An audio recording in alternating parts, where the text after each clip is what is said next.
joined by Corey Anderson. We will kick things off with Donna Corey.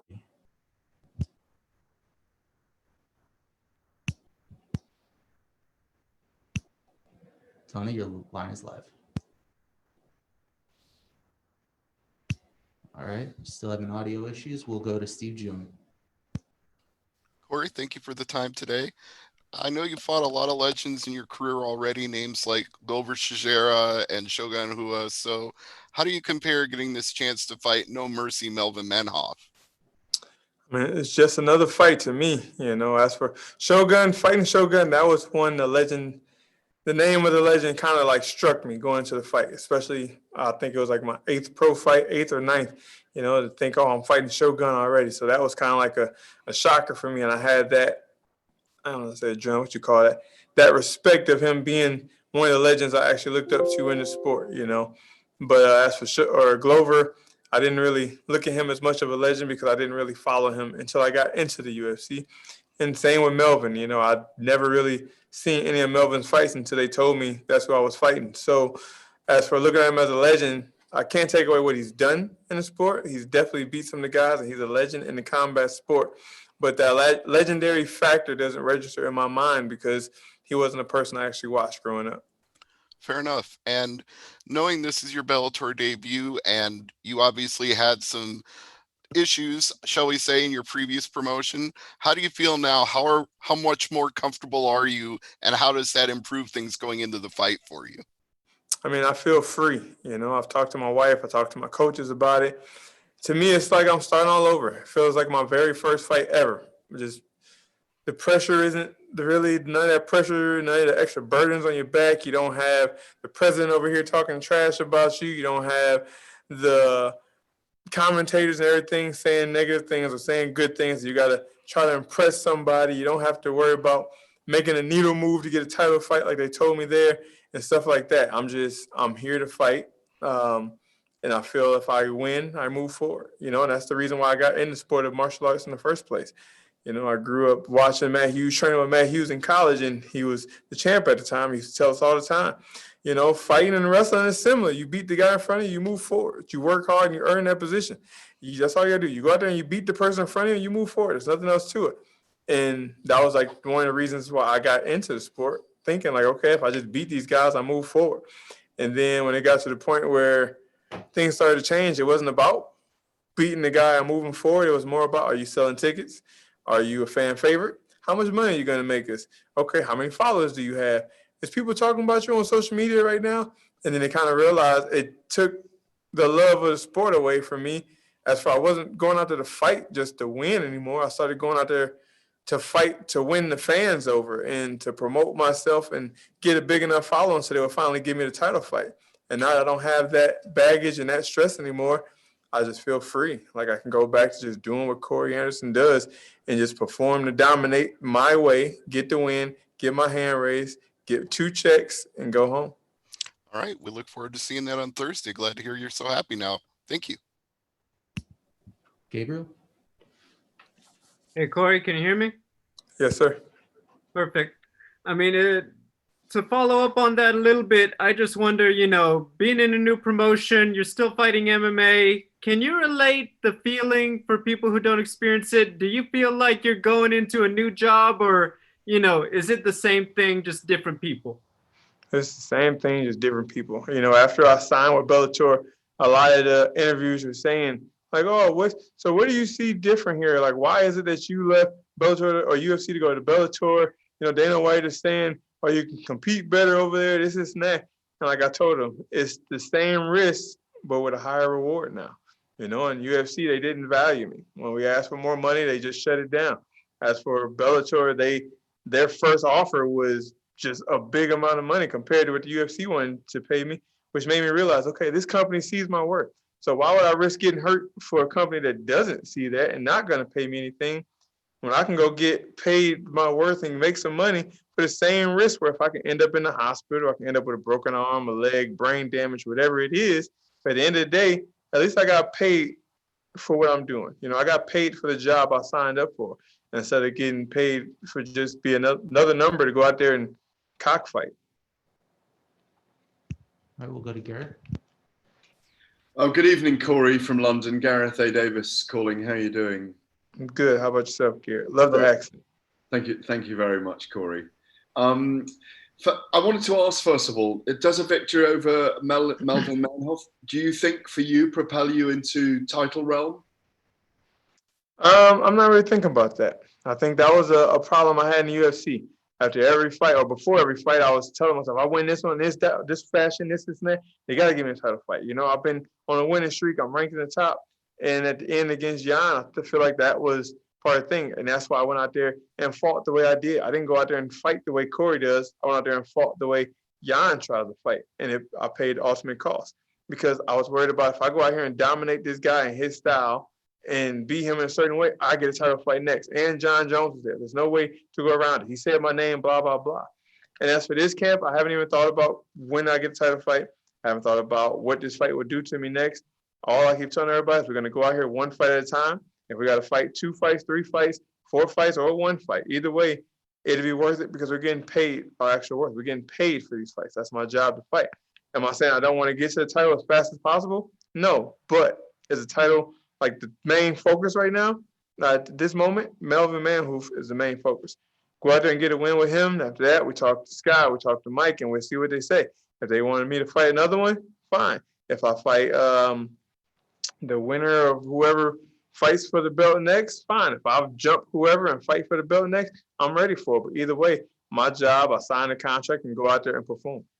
Obviously, you've talked about the, just now in the previous question about how obviously financially it benefited you and you could see the advantages of that and maybe things weren't going your way in the UFC, but did the strength of the division attract you as well?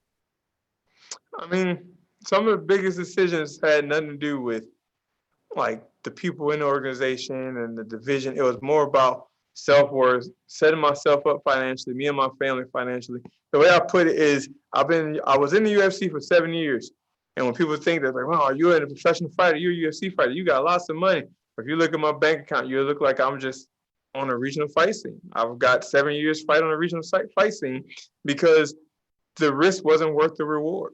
You know, the things I was doing, the money I was making there was not worth the people I was beating. And now I look back and they releasing people's pay, and I see there's guys that's been in the UFC 1 or 2 years that was making more than me already. And it was kind of like a slap in the face. Like it took me so long to realize how much I was actually worth before I asked for it. And that was kind of a big thing. You know, the hardest part for me to sign that new contract was the fact that I had, since I got in the fight game, since I got in the UFC within 3 fights I was in the UFC, the mindset was always to be the UFC champion, UFC champion, UFC champion. Those 3 words are engraved in your head. And when you go to sleep, when you wake up, when you're training, all you're thinking is UFC. So it's hard for me to think when I sign this contract that I won't be fighting for the UFC belt.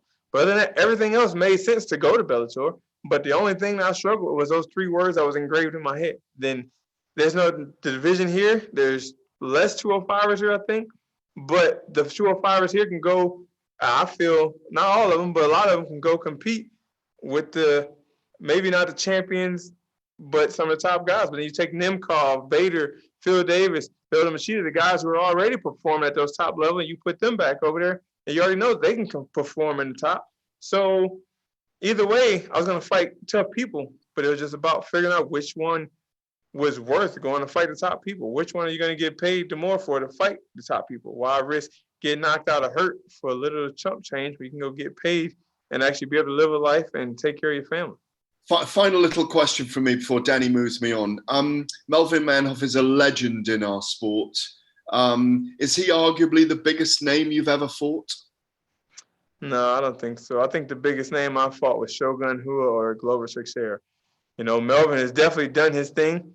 He's beat some of the best in the world, and he's been in a lot of promotions. But I just feel like his name isn't as well known in the fight industry as those two, Shogun and Glover. You know, those guys both of those guys fought Jon Jones, you know, who is today our can't say pound for pound now because it could be, but our GOAT. We still say he's the GOAT. A lot of people still say that. Can't take away that from him. And Glover and Shogun has fought Jon Jones. Glover went 5 rounds with Jon Jones, and I beat Glover up pretty good. Shogun went and got finished by Jon Jones, and I fought 3 rounds of him. So I think those were the bigger names than Melvin, but Melvin is in the top 3 for sure. Steven? Corey, you were talking about trying to fight a certain way to get a certain result in the octagon, title shot, whatnot. Do you think that being in Bellator will actually change the way you fight? Yeah, like I said, it's a new beginning for me. So being in Bellator now, I guess it's taking me back to the way I fought when I got here, The way I fought prior was just to win. My coach in college always told me, you don't go out there to win like today's cool. You don't go out there to win by 1 point when wrestling. You don't go out there just to coast through. You go out there to dominate. You impose your will on a man. And he was my fight coach for a little bit too, and he said the same thing. We go out there, we're going to take these guys down, and you're going to make them carry your weight, and you dominate. You're going to make them want to quit because they're carrying your weight for 3 rounds. You just put it on, if it's standing, if it's in the clinch, if it's on the ground, you're just putting pressure on them constantly, and make them go through a living hell. And, I feel like I can fight that way again here. As for in the UFC, when you would do that, it was, this is boring. This guy's boring. Boo. This guy sucks. Stand him up. And that's the stuff Dana White and Mick Maynard and all those see. And when it comes down to picking who's going to move forward in the rankings and who's going to get the next shot, they take that into perspective. It's like, well, the fans doesn't like this guy's style, so there's no point in promoting him for a title fight. That's going to lose his money.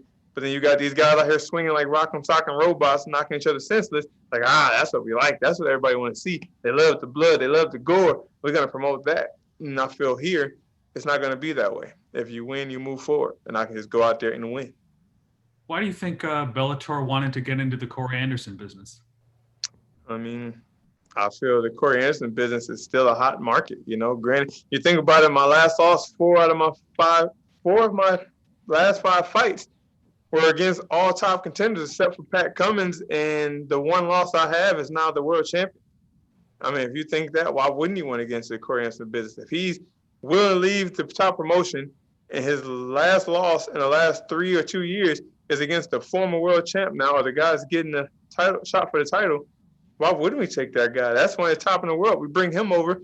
Not only will that bring extra media, and he goes back and tells people the way he's getting treated, maybe he can get other people from the UFC to realize UFC isn't the only monopoly out there.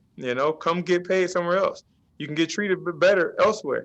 And so far, as we've seen, I think 3 or 4 other guys from the UFC since I have signed have come to Bellator as well. Do you have anything to do with that? No. I know I've talked to a few people about it, but not the 3 that signed. The 3 that I know that signed, I had nothing to do with it. 2 of them I know we have the same management, and I think he actually said something to them about the way things went for me coming over here, and that might have played a role, but I never said anything to them personally. I spoke to the media, and maybe they heard my interviews. I would like to think I had a little impact on it, but I won't take credit for it because I don't know them. Why do you think it took you so long to realize your worth? The 3 letters, UFC. When you think about UFC Go, you get infatuated by it because you thought about it for so long. There's a lot of people, like I know kids in the gym now, and when I was in the UFC, I used to tell them, UFC isn't the end of the road, bro. There's Bellator, there's other places. Go somewhere else. If you can go somewhere else and get paid, go do it. And then when it turned around and it was in my lap for the same situation, I was like them. I was blinded by that thought, the UFC Go. I want the UFC Go. As for those guys who, a lot of people say, my whole life I want to be a UFC champion. I didn't want to be a UFC champion until I was in the UFC. I didn't want to fight really until I got to the Ultimate Fighter. And I was like, all right, if I'm in this, I might as well go all out and make the best of it.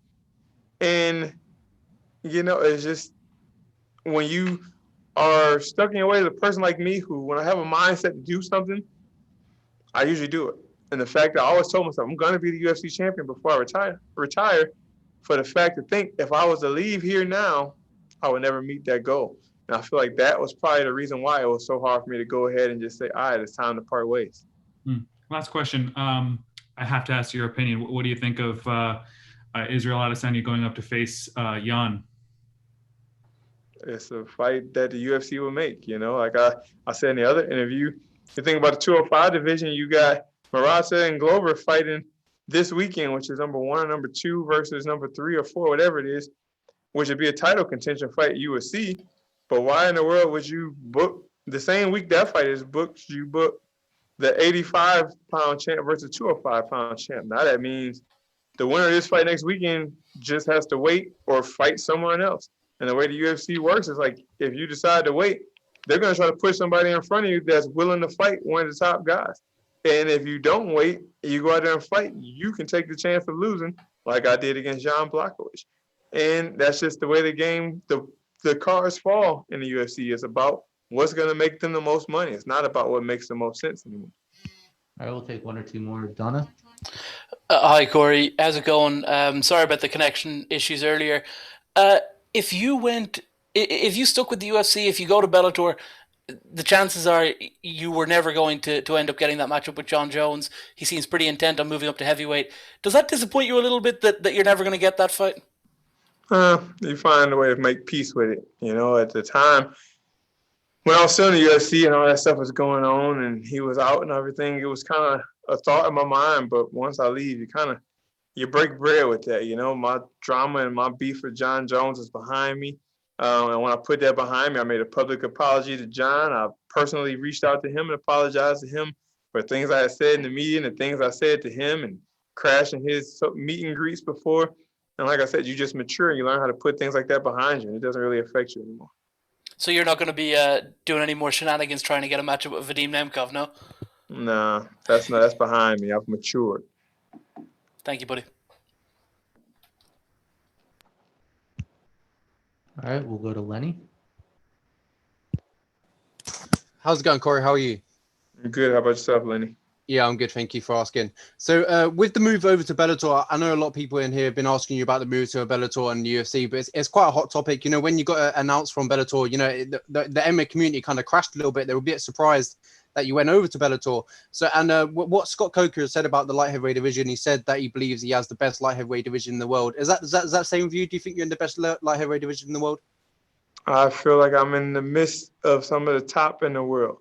You know, you never really know who's the best in the world till the two top guys fight.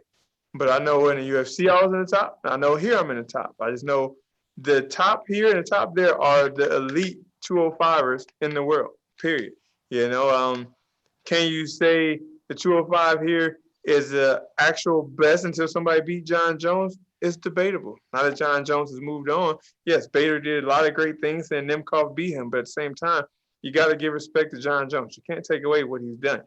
And I'm a realist, and I keep it real. And I feel like until someone beat him, we can never really say we are the best. Unless we accomplish the things he have or beat him, we're going to always be chasing that GOAT thing. And until we get the GOAT name, in order to get the GOAT name, you got to break the records. You got to do the things he's done. And so far, I haven't seen anybody do that. Can we all compete with Jon Jones? 100%. As we see in his recent fights, he's been going decision. I think he lost the actual fight against Dominic Reyes, but I think the top is here, and there are some top guys there, and the top guys here can definitely go toe-to-toe with those guys, and we'll win for any given day. Look at Michael Chandler. He just left here and went there, and right away got thrown into the alternate for the title fight.